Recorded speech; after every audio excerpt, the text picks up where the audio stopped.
আসসালামু আলাইকুম। আমরা সকলেই চা পান করি।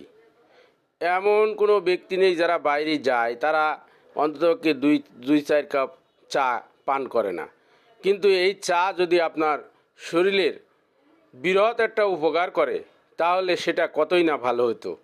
তো আমি এখানে যে টিটার কথা, প্রোশেপিং টিটার কথা বলছি, এটা আপনার রক্তের লিপিডকে ঠিক রাখবে, অর্থাৎ এলডিএল এর পরিমাণ কমায় রাখবে, এইচডিএল এর পরিমাণ বাড়িয়ে রাখবে। অর্থাৎ এইচডিএল হচ্ছে ভালো চর্বি আর এলডিএল হচ্ছে খারাপ চর্বি।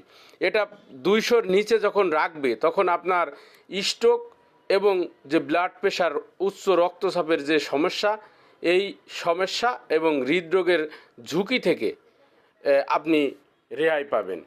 তো আমাদের এমন চাই খাওয়া দরকার যে চা থেকে আমরা এরকম একটা উপকার পাবো।